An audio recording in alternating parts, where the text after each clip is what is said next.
各位貴賓早晨。咁我就同大家今日分享一個非常之top bottom 啦 bottom up 個 project 啦。咁就呢個 project 我非常之喜歡，因為真係有理論，由理論去推進去實踐嘅嚇。咁我就特別呢個題目，我諗大家都好關注。咁我特別睇社交經濟地位啦。咁大家見到呢啲圖片咧，我諗大家都唔會好驚喜啊，係嘛？咁都知道有我哋香港咁大嘅城市入邊底下都有一群大朋友小朋友都活在喺我哋貧窮線底下。咁我想同大家分享咧，最重要嘅幾樣嘢，就你見到依香港由開始係2000年開始，你見到個數據到我哋17年。大概都係20%小朋友係活在貧窮嘅嗱，咁我諗呢個數據你見到係已經有政府去幫手㗎啦嚇，咁但係你見到小朋友咧都係活在貧窮線嘅，咁大家你見到啦，咁邊區咧其實咧邊區會多啲同學咧或者小朋友或者家長咧活在貧窮線咧？有冇人知道啊？我諗近排幾個禮拜前都有出個報告喎嚇，大家唔知有新聞都有講，觀塘、深水埗，仲有邊度啊？鑽石山啊、黃大仙啊嚇，咁呢3區，再俾大家睇多少少資料先。其實咧，我想大家分享，除咗唔係呢啲邊區，你見到嗰個，我今日冇好仔細俾大家睇到喺香港情況咧，其實好多區你見到都有。小朋友活在貧窮中嘅嚇，咁呢個係俾我哋60年代嗰陣時咧係難搞嘅嚇，逐啲係難搞意思話 spread across the city， 即係周圍個區域都會有嘅嚇。咁我哋點去幫啲小朋友咧，或者點去幫我大人咧，或者點去同佢哋成長咧？嗱，咁我由開始講少少背景，咁都有家長或者係同事會問我啦，邊時候學語文係最好呢？咁我俾大家睇一睇。嗱，呢個喺外國嘅研究咧非常之出名啦嚇。其實大家都見到咧，呢個圖咧，大概小朋友咧6個月中咧對語文咧 language 特別有興趣嘅喎嚇。咁當然我個意思就話唔係因為咁到4歲佢冇個腦部發展係有嘅。但係我想俾大家睇，其實語文咧好似頭先我哋阿楊太講咧。就由細已經開始對語文發展係好重要。6個月到小朋友對語言係非常之 sensitive 嘅嚇。咁大家見呢個圖你見到嗰個發展就咁樣啦。咁有人問啦，點解低收入高收入家庭佢哋幾時可以出現到個分別啊？嗱，喺美國咧一啲研究大家見到啦，由大概幾多個月啦？大概24個月咧，你見到已經有分別嘅咯喎嚇，即係話咧小朋友活在喺比較冇咁好個家庭或者冇咁多資源個家庭底下，你見到有分別嘅咯喎嚇。所以我哋點樣俾大家睇啲圖咧？個腦發展同埋我哋唔同屋企個家庭嗰個成長咧，其實分別有出現，已經好早已出現嚇。點解我哋成日都推進，或者我哋同教育局都推進個 model， 我哋叫3T model， 及早去識別，及早去預防，及早去支援啲小朋友或者家長嚇。呢個 model 同埋呢個3T model 咧係好重要嘅嚇。咁我想大家分享多少少。好啦，再問啦，喺外國你見到？有1-2個非常之出名嘅 study 研究啦，追蹤研究由1995年開始美國，咁有一組有幾個教授就睇啦，小朋友幾多個歲開始喺語言發展方面，特別係認字方面，同埋去學呢個我哋所謂叫字庫啦，即係 vocabulary 啦，喺英文方面比較低同埋高收入。個分別喺邊度？幾時開始有追蹤研究？所以追蹤研究好重要。你見到其實18個月咧到24個月嘅分別已經開始㗎啦，係喺美國一啲地區。好，我哋再睇多少少。頭先我講咗啦，我哋喺呢個所謂我哋psycholinguistic 嗰個研究方面，你見到喺1995年 Hart and Riley 嗰個研究咧，呢個一個叫Classic and Golden Research Paper。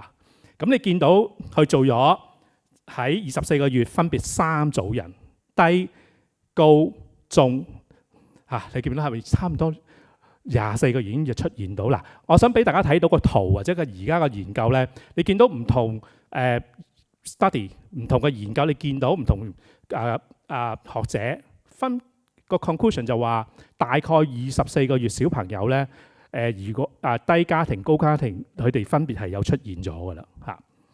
好，我哋再睇一睇香港嘅情況點啦。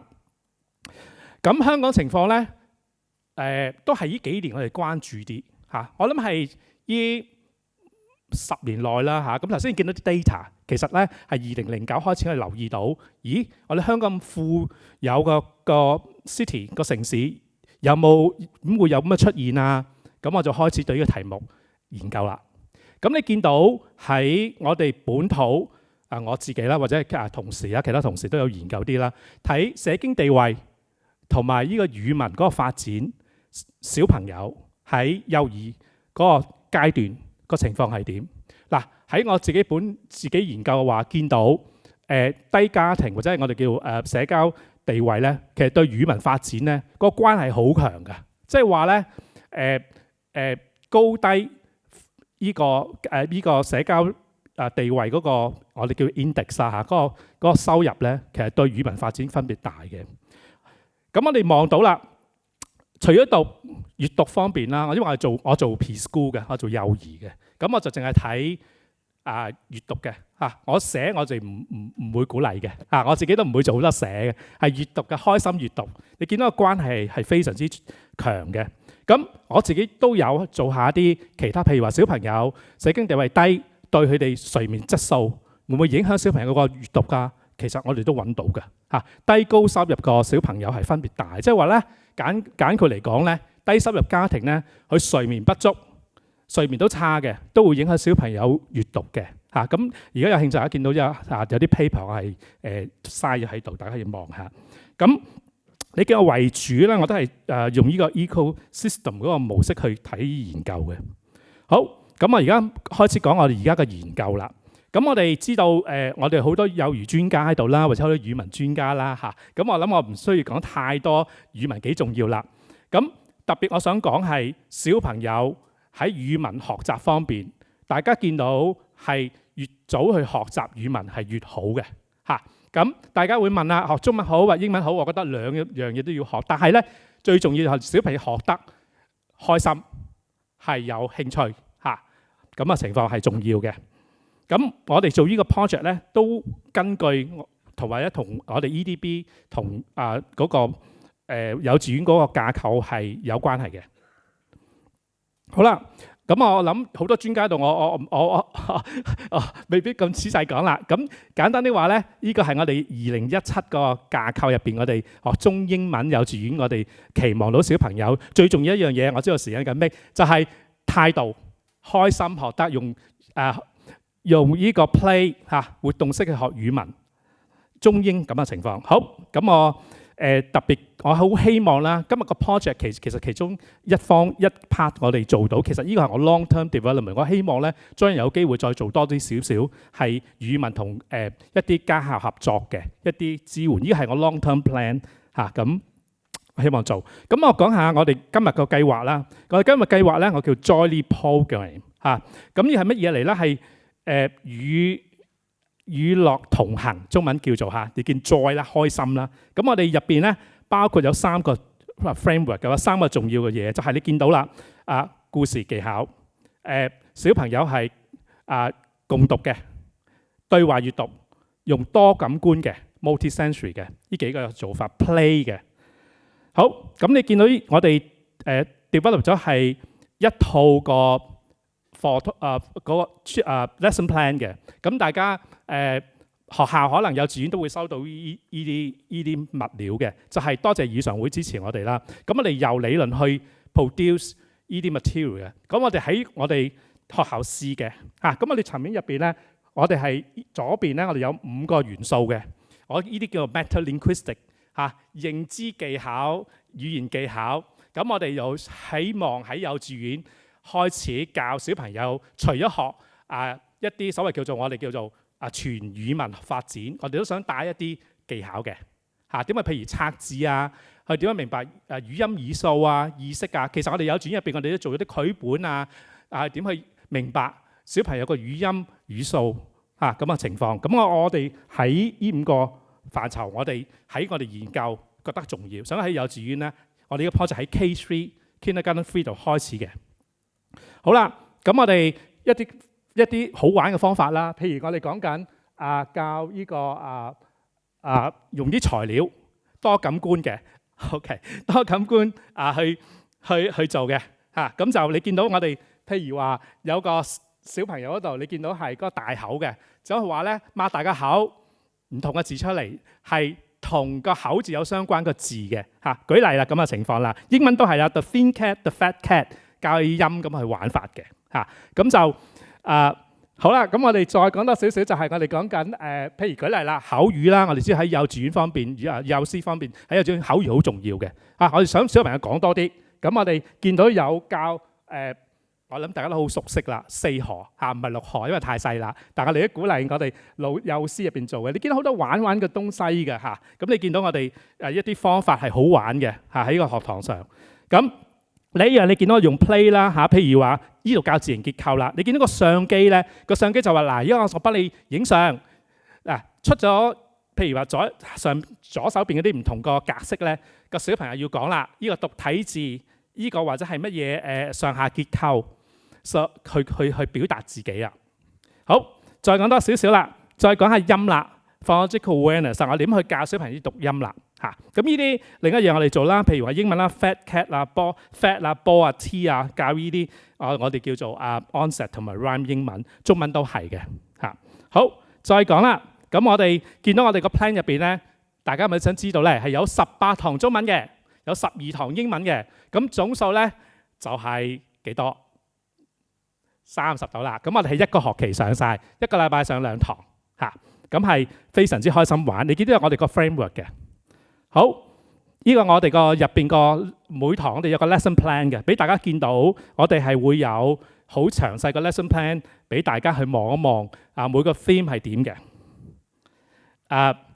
好啦，最重要係 result， 唔好意思啊，剩幾分鐘講埋。有 result 就係你見到喺我哋前測後測，我哋有兩組小朋友嘅，每組係60位同學，係低收入家庭嘅。佢哋喺頭先講啦，嗰2區分別觀塘同埋我哋深水埗嘅。我哋揾咗5間幼稚園喺 K3 度做前同測，做應用我哋呢個課程嘅。好開心地，通常我哋做支援啦，或者做 intervention 咧，未必所有都 work 嘅咁其實呢度都有少少唔係我哋最理想，但係非常之好嘅。你見到中文方面咧，其實嗰個每個技巧都有進步嘅包括你上邊見到認字啊、讀字啊、同埋學呢個字形結構有分別嘅係有一樣我哋叫做冇大分別咧，就係讀字同埋呢個我哋叫vocabulary 喺中文。但係你見到英文咧，所有分別都大嘅。咁大家同時要坐喺度問我點解中文學字方面同埋佢個vocabulary 佢個點解嗰個分別唔太大啊？我答案就係因為我哋學校老師或者我屋企普通廣東話有小朋友家長可以幫到手嘅咁但係如果喺英文方面你見到個分別唔得啦家長或者唔係老師方面啦特別嘅低家庭嗰邊你冇參與咧，嗰分別係大嘅即係話咧冇上過我哋呢個課程咧，冇教啲技巧咧，個 difference 係有差異嘅分別大。好，咁我快啲講埋老師啦。base 喺度我要 draw 咩出嚟俾大家睇到咧？就我覺得最重要就係我哋要幾樣最重要嘅嘢啦，就係老師特別冇令到小朋友對語文有興趣，中文好英文又好，特別我諗係要多啲嘢多啲講 communication。頭先楊太都講過啦。咁我成日都鼓勵閱讀嘅嚇，閱讀係對話閱讀又好，或者一啲我哋叫共讀又好，但係要教家長嘅老師都要教嘅。好啦，咁我又特別最重要覺得係，我諗我哋同教育局都一樣啦，係要 play 嘅玩嘅嚇，學語文係要學得玩，或者係提高佢哋興趣嘅嚇。老師咧其實咧都要同家長講同家長一齊去做一啲活動，譬如教小朋友點去講故事嘅，教家長點去講故事嘅係重要嘅。好，咁我講埋幾樣，一個 line 兩個 slide 咁嘅家長嘅。其實家長咧，無論你低收入家庭啊或者高收入家庭咧，喺香港嘅情況，你見呢四樣嘢啦嚇，好忙冇時間，姐姐幫手或者係阿嫲嫲公公係幫手嚇，冇嘅唔知點教，成日都聽到幾樣嘢嘅。咁我哋點搞法咧？咁我哋提議，我哋都出咗一個小冊子俾家長嘅，就教家長點去伴讀嘅嚇，去對話教家長點去對話閱識去讀嘅，用故事，因為故事書入邊教家長去睇個故事點講。譬如話我哋好多 open end 嘅 question 嘅嚇，同小朋友去講譬如去講解個故事。咁有一樣嘢我想好同大家分享啦。一樣嘢好多家長同我講啦，喂，我冇時間嘅喎，我日日都好忙嘅喎。我只同家長講，如果你可以嘅，一個禮拜你抽15分鐘同小朋友一齊講故事，或者係一齊去閱讀講故事啦，唔係閱讀啦嚇，即係講故事啦，或者係傾下偈係好重要。有啲家長問啦，係咪未必得過15分鐘？係咪一定要講故事一定要讀？唔緊要，最緊要係嗰個時間。一個叫 regular time， 一齊做一啲溝通語文又好重要。你未必一個禮拜要做晒，我要閱讀呢本嘢，話要講晒呢本故事先，唔係咁嘅意思嘅，係嗰個 interaction 親子關係。最重要一樣嘢咧，香港非常之好啦，特別聽到頭先我哋知道教育局就有書送俾學校，或者喺圖書館，我鼓勵家長老師帶小朋友去圖書館。多去，因為個小朋友咧去圖書館咧，去感受到啲書，感受到啲文字係最重要，令到小朋友去對語文學習係最重要嘅。依啲譬如喺香港情況咧，好多圖書館或者好多唔同我哋教育局或者係學校圖書館，其實有呢啲書籍俾小朋友去感受到，唔係叫小朋友一定要閱讀嘅。好 conclusion 就係希望4樣嘢想同大家分享啦。最重要就係我哋喺幼稚園階段入邊，令小朋友學得開心，用活動用 play 入邊好多唔同個方法去做啦。我今日唔講 play 嘅，最緊要就係一個大概念，令到小朋友咧唔好對語文失咗興趣最重要。同埋咧區隔，我諗而家好多地方或者我哋香港都開始推佢要區隔啦。嗱，喺學校方面，我哋點去佈置一個區隔係好重要嘅，即係話咧，我哋點去令一個地方，令到小朋友入到去覺得語文非常之好，我有興趣學，有多啲問題去問關於認字一啲字庫呢啲仲重要。好，咁最後我想同大家講咧，最重要咧，當我哋揀選語文或者當我想去圖書館又好，或者我哋去買書又好。我哋好多時大人咧或者老師咧，我哋疏忽咗聽到我哋同學小朋友佢哋嘅興趣。我哋好多時咧，我哋係期望或者我哋揀一啲書或者我哋教啲嘢咧，其實唔係小朋友想學對有興趣嘅最重要咧，我諗我哋最重要就都聽下小朋友去想睇乜嘢，想學乜嘢喺語文方面。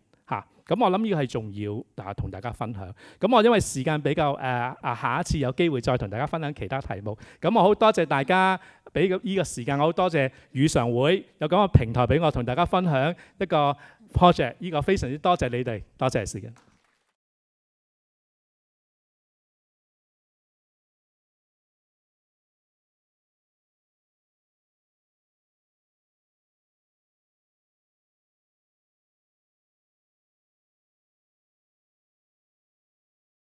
Right, from now on we have to move from kindergarten to secondary, right, level.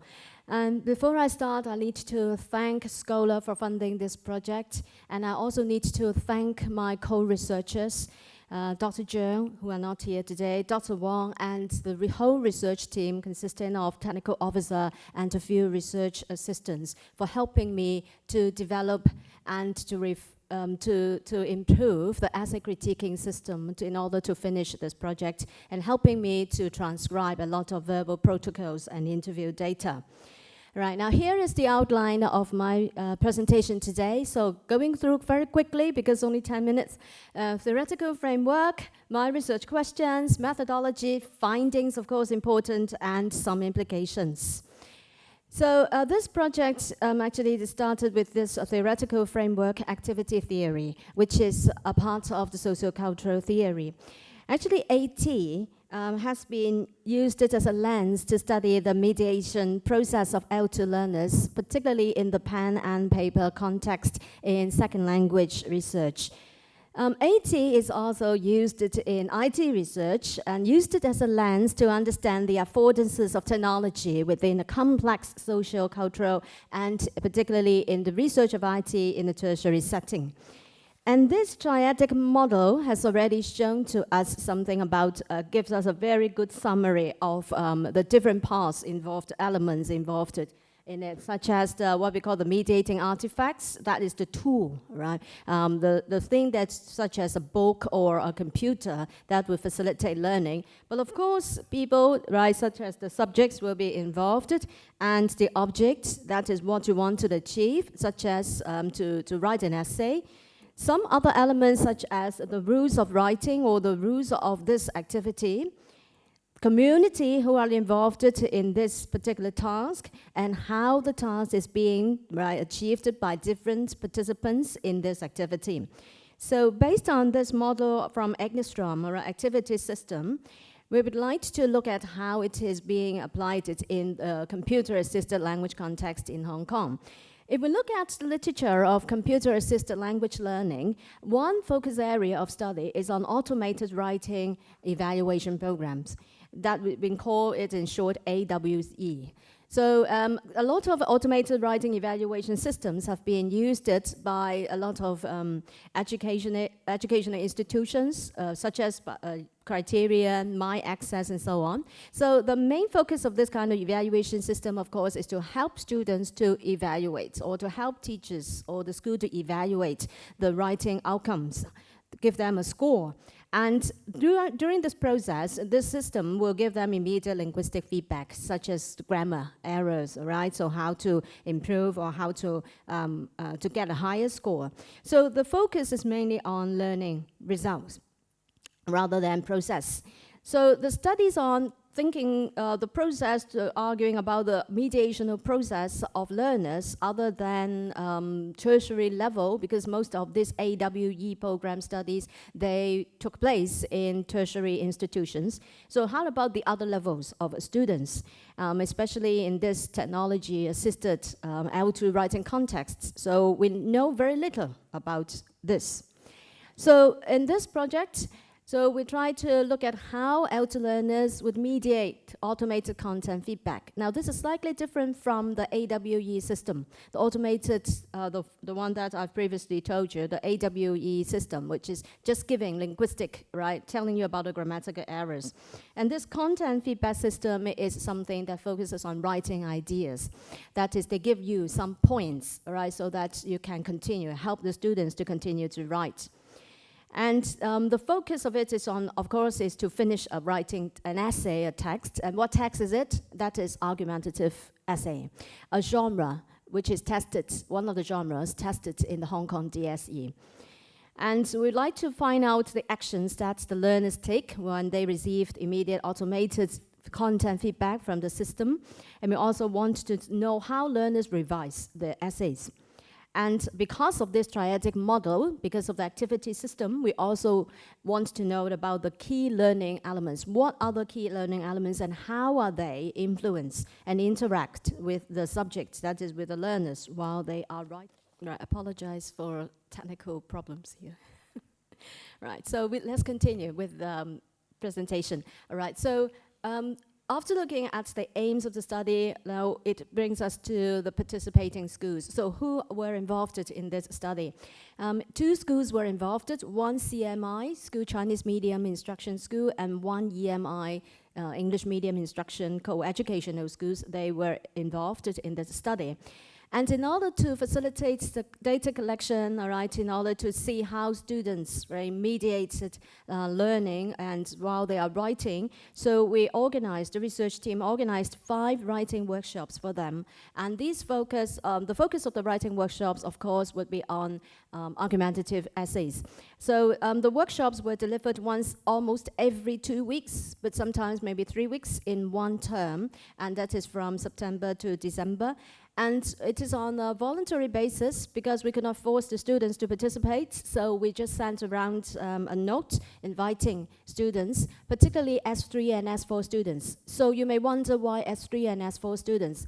Because of this genre, S1 and S2 students, they have not yet started learning how to write arguments. And S5 and S6 students, I'm sorry, the school said, please, right, don't disturb their learning, and because actually, the students at that time, they were preparing and then for public examinations. So S3 and S4 students became our target groups. Okay, so if we put all the things back into this triadic model, just to reiterate again what things will be involved or were involved in the study, the artifact will be the system called English Essay Critiquing System, and the subjects will be a group of S3 and S4 students, and the object, of course, is to write argumentative essays in workshops. How long is the workshop? The workshop is 1 hour only, all right? So all the students, they went to a language lab, right? In order to use to use the school computer system in order to write these essays. The rules would be, number 1, they wrote in 1 hour. They could search for information from the internet because the system allowed them to exit, and then they can look around for some ideas apart from the ECS feedback. And the community would be the workshop participants, of course, this group of students, and a workshop facilitator, right, and is called an instructor. So, but the role of the instructor was very minimum because the instructor would just give some very, brief comments or answering quick questions. The most of the time would be they use the computer to write. And the division of labor is the students, they wrote the essays, they submitted, and the instructor would mark the essays with some marking criteria. So the marking criteria would be distributed like this. So about 50% of the marks would go to content, because this one is encourage students to use the system to get more ideas. We also gave marks for organization and grammar, but comparatively speaking, this is less, right, with content. Okay, so the participants, we selected 12 students from these 2 schools, right, because of case studies approach. So 2 high, 2 mid, and 2 low level of students from each school, altogether 4 high, 4H, 4M, and 4 low level of students.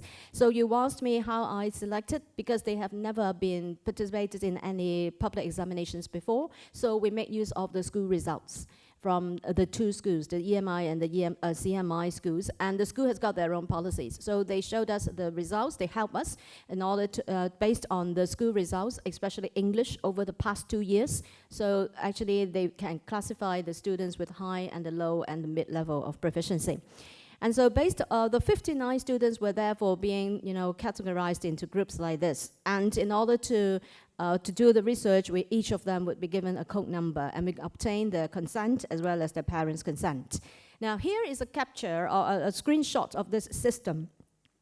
Usually when the students get into the system, they will see the writing instructions. So the instructions will be something like this, very short but informative. For example, here it says, many students felt the reason for being tired after lessons was mainly due to the early start of the school day. Now, because the writing topic at that time was about early start of the school day, and asked students to argue a little bit, do they agree or not? So tiredness led to some negative impacts. Do you agree? All right, so this kind of arguments. And write 300 to 500 words. Now, there is a flexibility because of the different levels of students in the workshop. And while the students were writing, now you can see, for example, they have written a paragraph, then they can click the feedback button. The button there, feedback. And once they click the button, the system will because the system has got a database, right? So the computer scientists, right, micro-researchers, they train the system by using the latent semantic method, something very technical, as well as the machine, right, learning methods, in order to match the arguments written by the students and the database we have provided. So some arguments are once detected, which is the same as the argument in the database, that will be shown on the right, on the left-hand side, all right, by saying that they are the covered arguments and some more suggested arguments given. Now, those suggested arguments were not given immediately. They were given gradually so as to increase the students' curiosity and also motivation to continue the writing. Before the workshop, we started to provide some pre-workshop training. Now, because of this methodology, it is kind of an introspective method, the verbal protocol plus some sort of stimulated recall and interviews. So that's why we need to help students to be familiarized with the training, how to do a verbal protocol. And then we did the verbal protocols. Altogether, we collected 29 verbal protocols, 29 stimulated recalls, and 29 interview data. Interviews and verbal protocols were all mostly conducted in Cantonese because the students' English proficiency may not be able to help them to write and speak and verbalize in English at the same time. Okay, and then we also prepared some coding schemes. So you may ask me where those coding schemes are from. They are from the literature, such as Bosch's and also Wong's coding scheme for identifying the actions. And also Bosch's work help us to identify the focus of the students, whether they are focused on content or speaking or on language or vocabulary and so on. Okay, so we got the findings partly from verbal protocols, partly from stimulated recalls, and partly also from interviews. Here is a summary of all the findings concerning actions taken, that is research question number 1, research actions taken to mediate writing. Basically, there are more than the actions listed here. Altogether, as far as I remember, there were 48 identified actions. So, but because of time, I only selected 5 to 6 here, 5 here, all right, to mention to you because they are of higher frequency, all right. Now, we did not do any kind of the correlation or statistical analysis here because of the number of students. The size is very small. So we're talking about 10 or maybe 15, all right, in total, which may not, if we do the further analysis, it may not be significant, all right, and it may not be reliable. So we look at the frequency, but the frequency tells us something. The high, the mid, the low, right? In each group, only 4 students. So you will see, well, most of the time, the mid-level students, they click very often, all right, the system. The low and the high proficiency student, they also click, all right? But in brackets, you will see that is the first time they click the system. The mid-level proficiency students, they clicked it at the 9th minute on average, all right, out of the 3 workshops. The high proficiency student, a little bit late, they started to click at the 14th minute. The low proficiency student, they started to click it at the 20th minute. So later on, I will tell you a little bit why, all right? And they also spend some time reading the system, all right, the arguments suggested by the system. They also revised the text a little bit, all right? And they also used Google to translate, all right? Because they were allowed to do that, so they could exit the system. So a number of students did that as well. And also cut and paste words from the internet. Because they exited the system, they looked at some of the words. Now, but I was once asked whether that was very serious. My answer was, we also checked, the answer was they only cut words, all right, or short phrases, but not the whole paragraph, all right? No plagiarism at all, but it is something, the technique that they used it. Actions taken, they revised it, all right? They elaborated the covered argument, but they are more interested in developing a suggested argument. All right, so they did not do much on the already covered arguments, but a lot more on the suggested arguments. They took it and then they wrote. Okay, what did they address most while they were pausing? All right, because the students, while they were verbalizing, a lot of students, they paused. Right, so while they were pausing, we asked them in the stimulatory course, they said, we spend a lot of time thinking about the content. What shall we write? And what to do, what to write next, right? Some of them also emphasized the importance of thinking about language. So language here is a general word, but what does it refer to? It refers to vocabulary. Okay, so how about other learning elements? Interviews. From interviews, we learned that, okay, because of some individual students, a few, got very high motivation, so therefore it affected the way they use the system. They also mentioned they have learned something they transfer their knowledge from liberal studies, from another subject, and even other English lessons in order to help them to finish this writing task. All right, so the previous language learning experience cannot be avoided or escaped from the study or from the way they use the system in their writing. Marking criteria, as I've mentioned before, because the marking criteria puts more emphasis on content, so that stimulates them to pay more attention to the content as well. Maybe this is kind of the effect. And the instructor's attitude, the instructor, if you remember, I said they play the role, but it's very minimal, right? They just help whenever she was asked, and to give some answers to quick questions.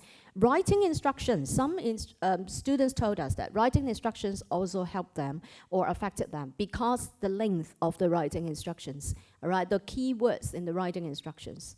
And sometimes if they do not understand the keywords, that would affect, right, their content, and so they have to Google, all right, to find out the meaning.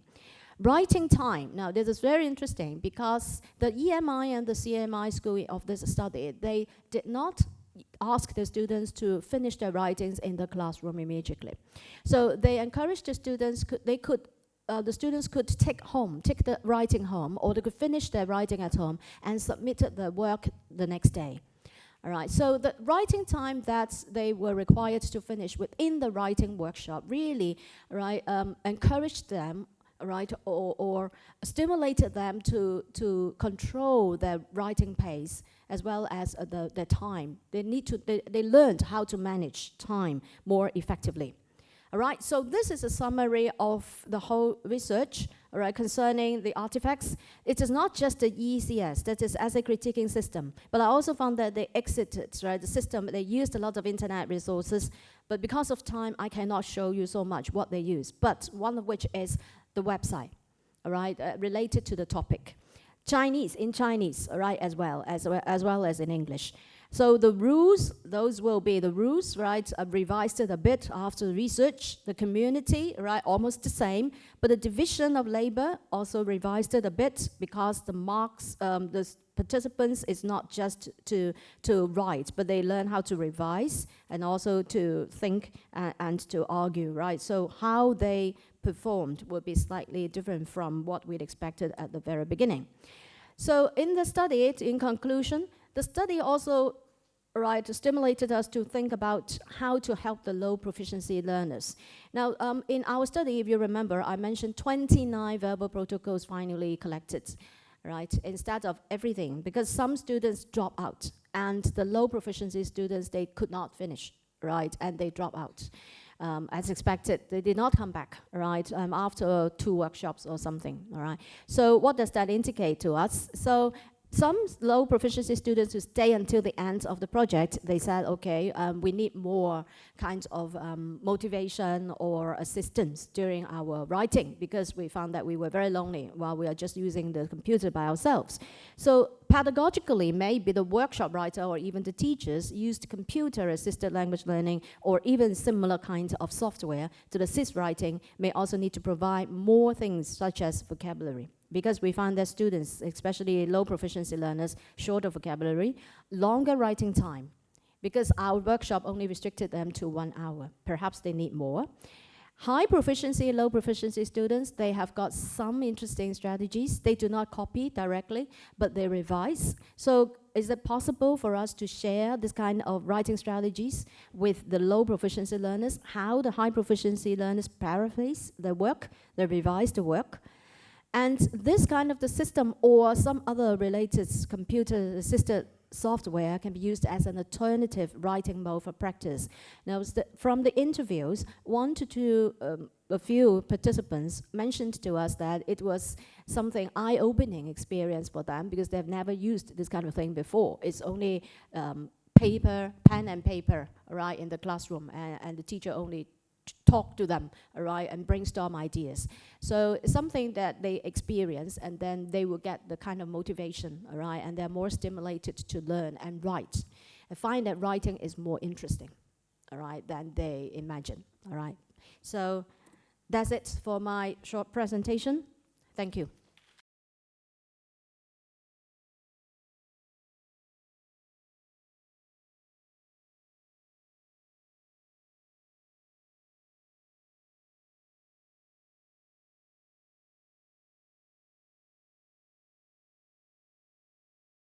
Okay.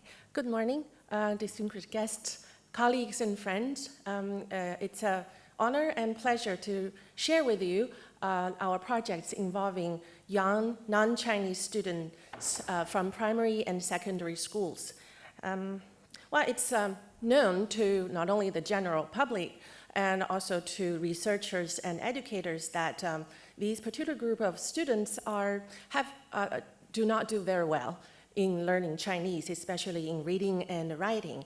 And we know based on our learning experience in learning and teaching languages, we understand that vocabulary acquisition is prerequisite and a core to not only the general development of language skills, but also for effective reading. But just unfortunately, this is also the most challenging and difficult part for non-Chinese speaking students. And also based on findings, research findings in second language vocabulary acquisition, we understand that the vocabulary sizes highly correlates with extensive reading in both intentional tasks that are designed for vocabulary learning and for incidental learnings. That is when students are engaged in tasks other than vocabulary learning. Okay? And especially for good learners or learners at more advanced levels, they tend to already benefit more greatly from the second kind of learning. That is, they enlarge and learn more vocabularies from incidental learning. This kind of type of learning actually can not only foster better processing of words, but also they could help them remember and recall these new words they learn in their memory, from their memory. However, the effectiveness of this kind of incidental learning is also heavily influenced by the strategies that learners would use to process word meanings. When we talk about strategies, we're actually referring to what a learner would do when they encounter a new word in learning. Well, in general, we know that we could choose to ignore a new words when we learn and move on to reading, but this is really unproductive and also severely limit the learning potential. Well, and on the other hand, we could also use very productive strategies when we encounter new words. We could consult a dictionary, or we could ask for help from our teachers or who are more proficient peers. And then thirdly, most used more often by second language learners is that they could make inferences based on context and other linguistic cues.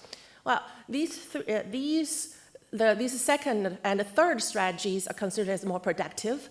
And however, their effectiveness, the productivity of these strategies would also influenced by learners' proficiency, and also how the learners would combine or use them individually or in a mixed fashion. Right? So based on our understanding on the importance of vocabulary acquisition in general language development, and also the strategies and methods, important strategies and methods in vocabulary learning, we propose to carry out a study on how young non-Chinese students, Chinese-speaking students would deal with new words that they encounter in reading tasks, and how effective those strategies and methods they used in helping them learn these new words and also to recall these new words. So in the year 2016 and 17, we designed both questionnaires and training sessions and recruited over 200 students from 3 EMI schools, primary and secondary schools. These students joined our projects on totally voluntary basis. So you can see here, they were from diverse ethnic backgrounds, mostly actually from the Southeast Asian regions. And here, half of these students were actually born in Hong Kong, and half of them moved to Hong Kong at an early age with their family.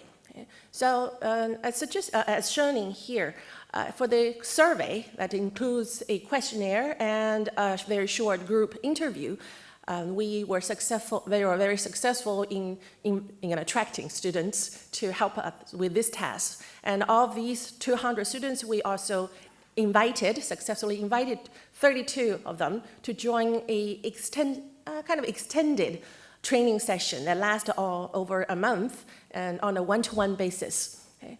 And well, in the questionnaire that we carried out, in the survey we carried out, all students confirmed that they felt they themselves did not do well in major languages, especially in reading and writing, involving Cantonese and Mandarin.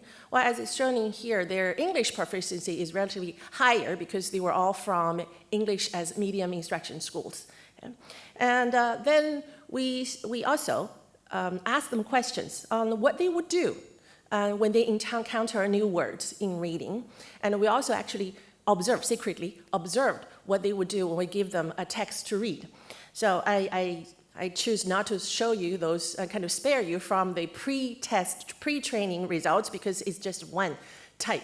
Most of those students, because of their limited knowledge in Chinese, told us that they would choose to, well, not actually they choose, but rather they ignore new words, either because their knowledge in Chinese would not enable them to process new words, or because there were too many new words for them to deal with. And they also told us that even though they all had a copy of a Chinese dictionary, they never used a dictionary, either in school or let alone outside school. Okay? So seeing this, we designed a series of lessons over that we met with the students on a one-to-one basis twice every week for over a month, and to teach them how to use these more productive strategies to deal with the new words in reading, to help them with reading comprehension. Well, here is the result that we have from after the 1 month training. So we did have very promising results after training. As I just said, before training, most of them would just ignore new words, as if there were no new words or because there were too many new words for them to deal with. While after training, they were, as shown here, at least these students were willing to put more efforts into actively processing these new words. I can show here. Only a few of them in certain occasions may choose to ignore a new word instead.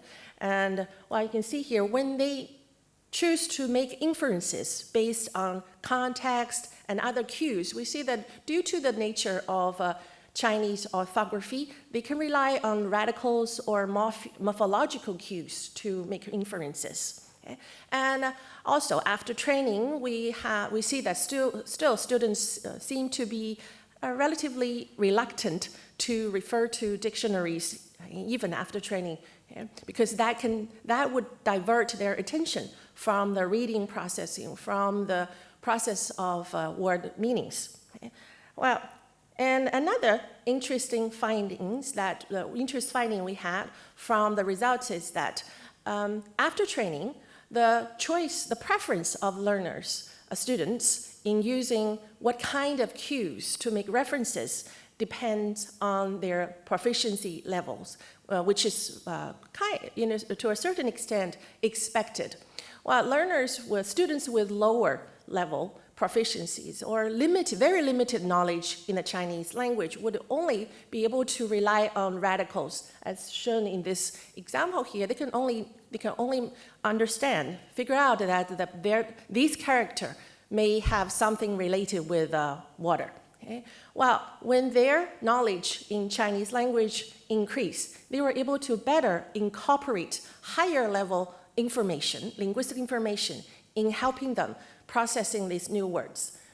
For example, at intermediate level, they were able to use lexical informations to understand words, to understand phrases. And when they move on to more advanced levels, they were able to use discourse and even word knowledge for them to understand larger chunks of texts, okay, as shown in the top level, the top example here. So our studies has we carried out questionnaires, surveys, and training sessions to get a glimpse into how non-Chinese speaking students, especially those from Southeast Asian regions, would deal with new words and how well they can learn new words after training. So based on these findings that we gathered, we proposed that if feasible, schools could provide trainings to these group of students on what kind of productive strategies they could use and how to use these strategies to deal with new words in reading. And also, in this kind of training, teachers might want to put more attention on correlating the training with students' proficiency levels. Okay? And to echo also Professor Chong's suggestions on the importance of reading in Chinese language acquisition, we also propose that to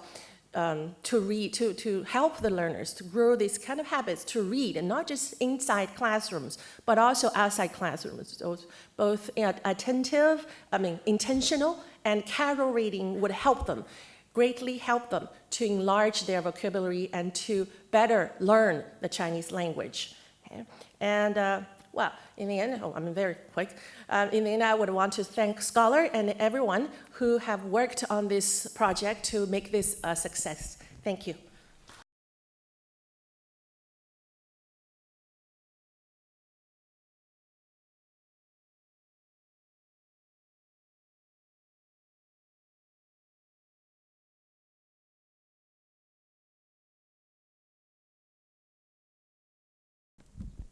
Okay, let us start. We are a little bit behind time. We'll try to make it up. Thank you, the three speakers, for the very insightful sharing of your research and also the development of these innovative pedagogies. This part is the professional dialogue. Due to time constraints, so we will just pose one question for each of the speakers. We try to extend your findings to a broader area. All right. So I would like to start the first question for Professor Chong on early literacy development. Well, you have shared with us a lot of useful strategies for parents. Well, my question is, but for lower SES families, I would say the environment is a little bit different. Can you suggest some good ways to encourage their involvement in helping literacy development of their kids? Okay, I think we still have a lot of work to be done in Hong Kong, and particularly in parent education and in low SES literacy support. But I'm just borrow on the literature, the Western literature. There are three main principles that we need to think of. One is the quality of care giver or parents' input. The language input is very important. That's one principle. The second principle we always say good quality of parent-child interactions. So that means, as I mentioned earlier in my PowerPoint, we want parents to spend quality time to talk to their child in different daily conversation. Appreciate the language and that sort of thing. So quality interaction is very important. As I mentioned earlier, 15 minutes per day, that is what I always want, but I know it's difficult in Hong Kong. So if we spend 15 minutes per week just between the child and the parents or the mom or dad together, I think that would be very helpful for the child learning English and Chinese as well. Not just the I always call our domestic helper or our assistant. I think the parents need to be involved as well. Okay, the third one I want to talk about is the quality, the learning resource, whether the learning resource available, that including books, good quality of books, not just like all the text in the books. Is good storybook income a big book with a lot of pictures, and the parent need to learn how to share book skill. For example, how to talk to the children, sharing about the story, telling a story. That needs skill. So one of the things I always promote is called diagnostic reading. So when we talk about that sort of skill, we need to, the parent and the child need to openly talk about the story and talk about the prediction, what's the story next. And this is the 3 principles for particular for low SES. That also applies for the normal family as well. So in other words, what we learn from the literature, these 3 principles are very important. I think so far, I hope colleagues in Hong Kong will actually, based on this idea, will actually try it out in Hong Kong, because Hong Kong family and the Hong Kong environment are very different. So we will see whether we'll put into practice how we're going to tease out this principle and try it out in Hong Kong, particularly evidence-based. And one of the things I was always thinking in the future, we could do this electronic, create an electronic platform, doing like create an electronic storybook. If that would be available for everybody, that would be good. Not just for the low SCS, for NCS students as well. So, but this needs investment. And something that I think for long-term development, I think that's definitely worth it. For ebook, which come with different series, that will be particular interest for the child and the parent as well. So something that I would like to share some of my thinking with you. Thank you. Thanks for the questions. Okay, thank you for sharing the 3 principles. I'm sure in the audience we have a lot of parents here. So stick to these 3 principles when you train your kids to read, whether in Chinese and English. Okay, the second question is directed to Professor Lee. Thank you for sharing with us this writing tool. I myself find it very, very interesting. Well, now we all understand that teaching in a technology-enhanced environment is very popular. Do you think there is a need for us to review or revisit or reconceptualize the roles of teachers in teaching?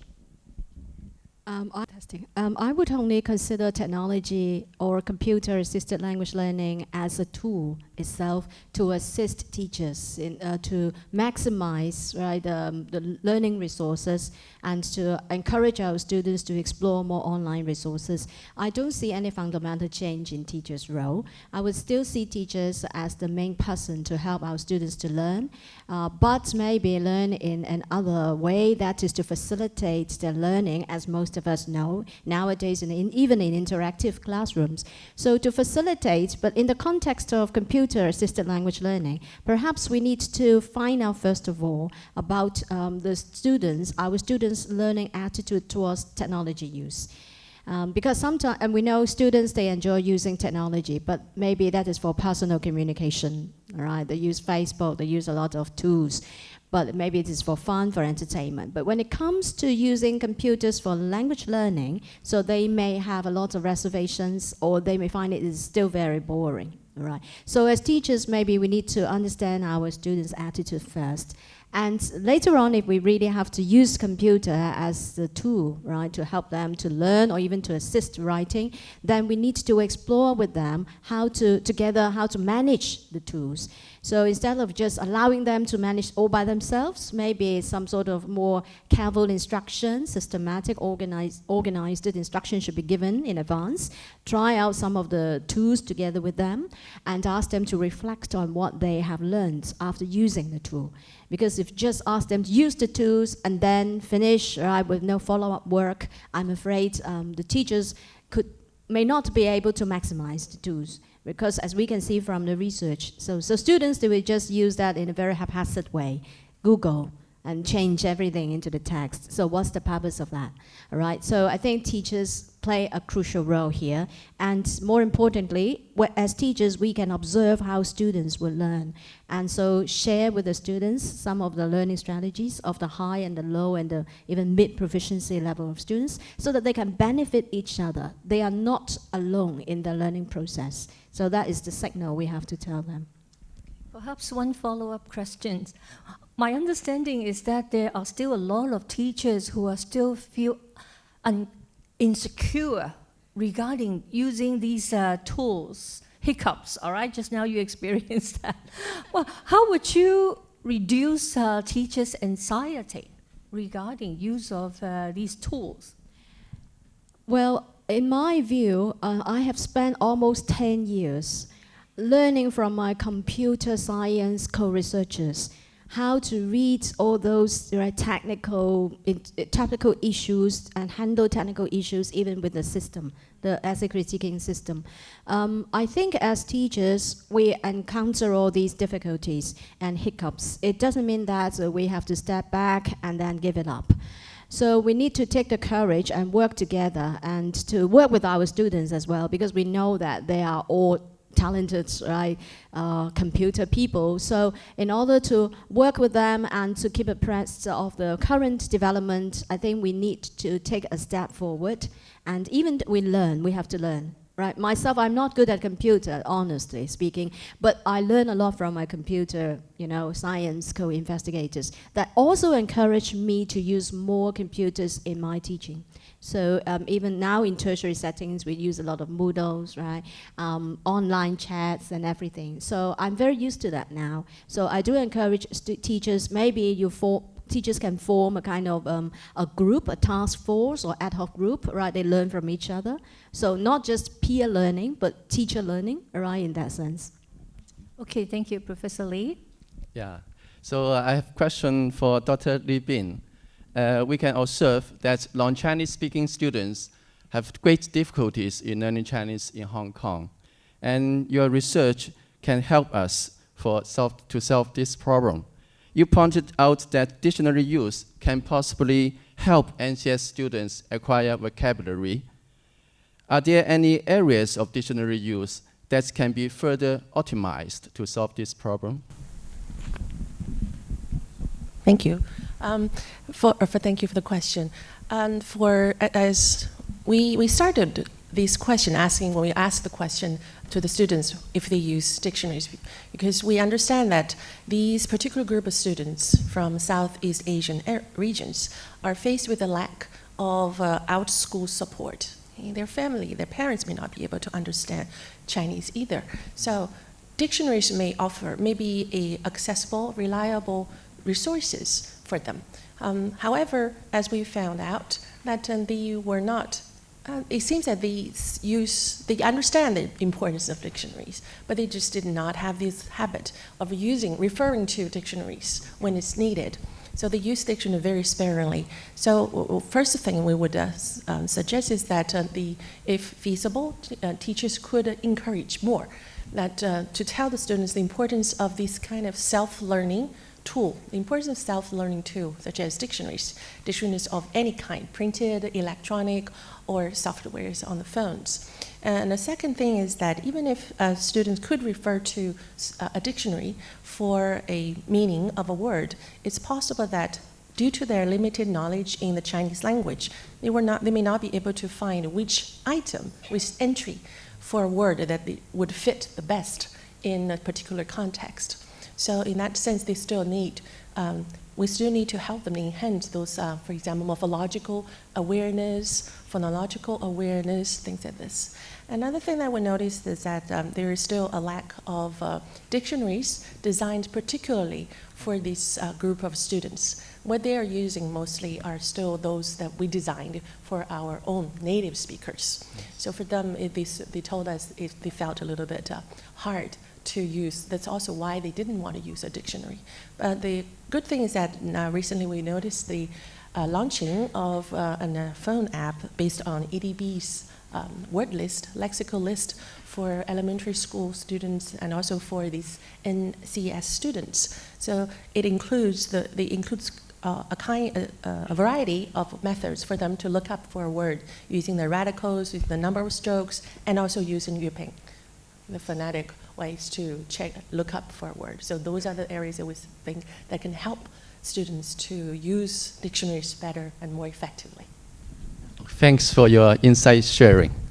Any questions? Any remarks from the three speakers? No, if not, thank you very much for the sharing and participating in this professional dialogue. I hope you three would continue to apply for resources and funding so that a positive impact can be sustained. Thank you very much. Thanks. Thank you to our speakers for sharing the perspectives on developing and enhancing the language proficiency of students in Hong Kong. Thank you very much, and you may now join the audience.